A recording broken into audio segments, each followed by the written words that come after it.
Editing is a kind of creative activity where, in a perfect world, an author and an editor find that elusive oneness to understand each other intuitively. Sahara Sanders. You're listening to Writing Roots, brought to you by Aspen House Publishing. Welcome to Writing Roots. I'm Lee Hull. And I'm Lee Esses. Today we're talking about that first interview, that moment where you, as an editor, and your author first make contact.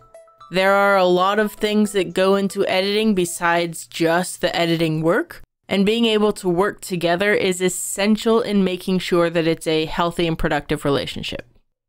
For those of you who have no interest in becoming editors, still stay tuned, because in this episode we're going to be talking about those questions that the editor will ask or should ask. So authors, you need to be prepared to answer these questions.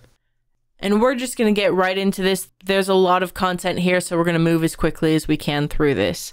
The first question that I like to ask to open up the conversation is, what questions do you have about the process? By starting off with this question, you get to create that open communication sort of relationship that an author and an editor need to have. Because if the author has any questions, any anxiety over this process, this is when they can start to get those concerns addressed. This also helps you, the editor, feel like an authority, feel like an expert, someone that the author can trust with this baby that they've created. In this moment, I also like to go through what qualifications I have as an editor, as kind of a getting to know you thing, and my favorite things to edit. Because if these are misaligned in some way, then we really don't need to go further.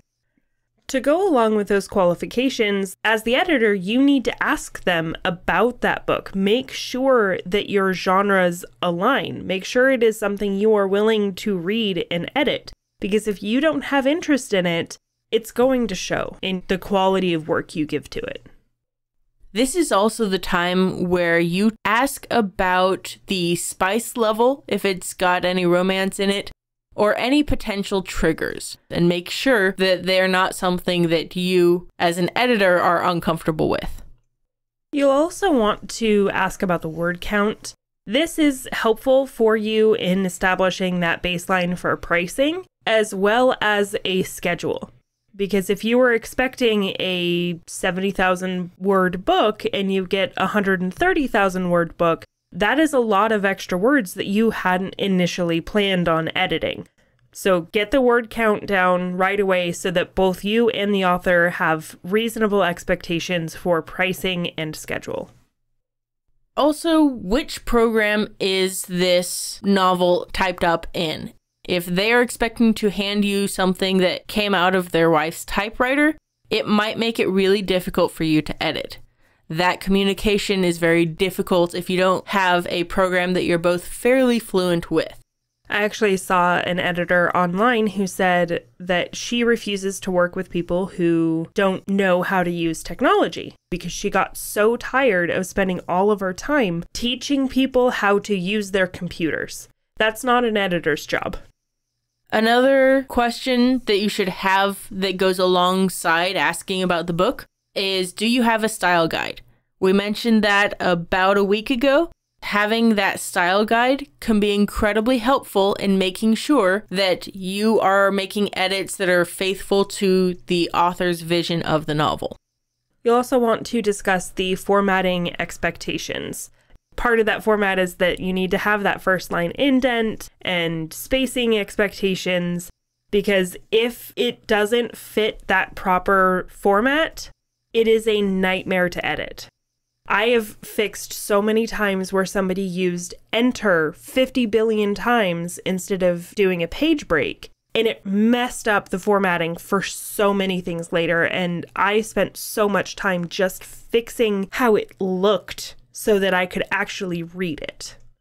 If that's something that the author is uncomfortable with or doesn't know the program well enough, that's something that you as an editor want to know ahead of time. Is this going to be part of your job? Because you will probably have to charge for that time.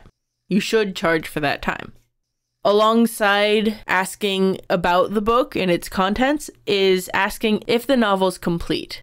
I see this question so often of, I am a third of the way through my book. Can you edit this much so far? If you're still in your first draft, having an editor look at that is going to be murder to the story you're trying to tell.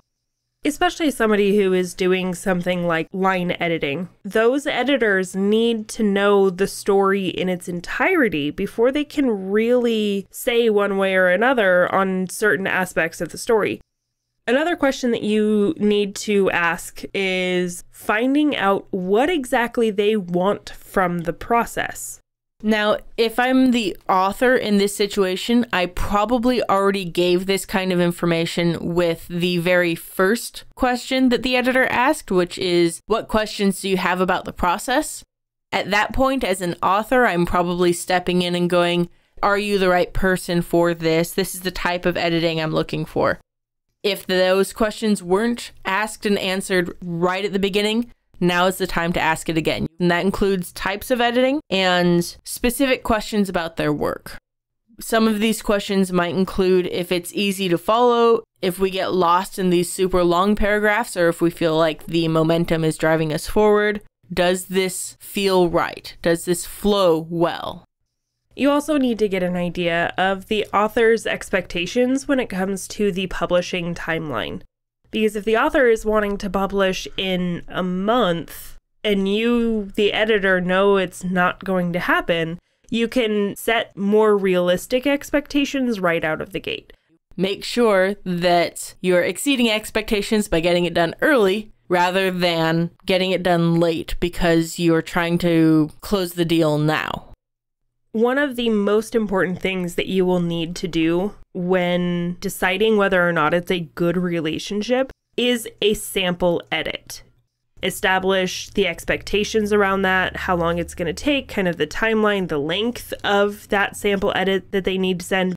And then you want to find out from the author what about that sample is typical of their style, whether it's their fight scenes or their descriptions or their world building, because not only does this give you an idea of their style as a whole, but you can then start to work with their story without damaging their style at all. And if it wasn't already clear by this point, straight up ask your authors, why did you choose this scene for me? Is it one that you particularly struggled with? You feel like you had too much description in here and you want the editor to be aware of the fact that you're trying to cut a lot of this description down. All of this information is super helpful for the editor to know. And along with establishing what kind of editing they're looking for, you'll want to find out whether that author is planning to traditional or self-publish.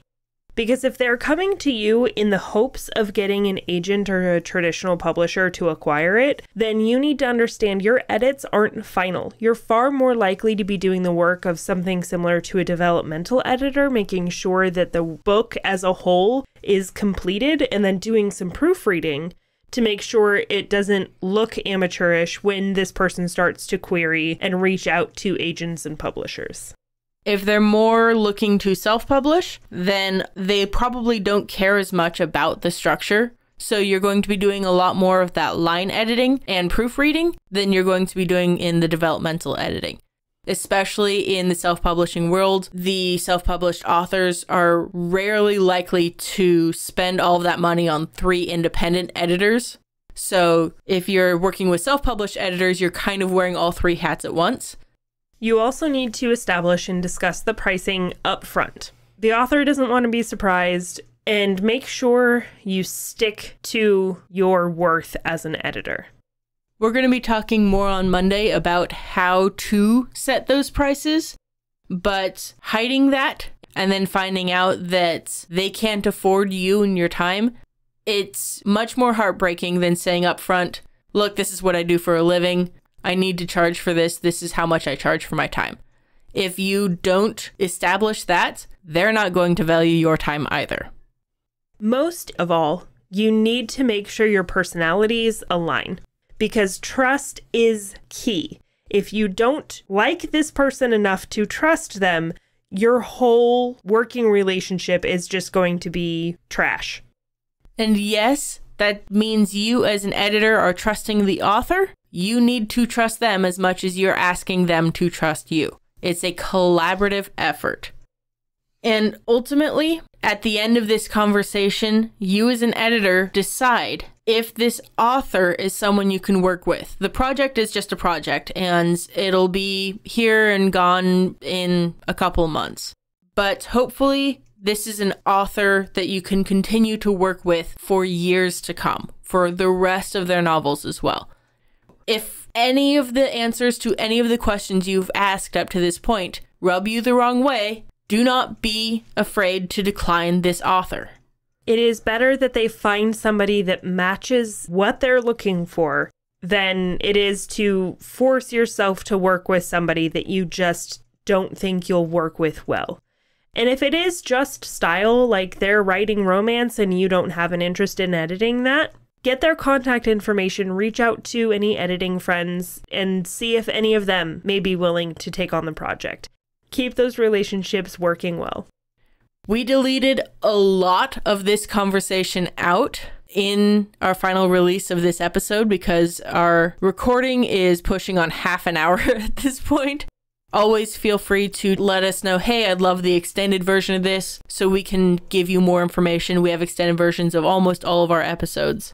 And of course, it's perfectly okay if this relationship with the author doesn't work out. And it especially will never work out if the author doesn't write selfishly. If you have a question or comment for our hosts or a topic you'd like us to cover, send us an email at writingroots@aspenhousepublishing.com or find us on Facebook by searching for Aspen House Publishing.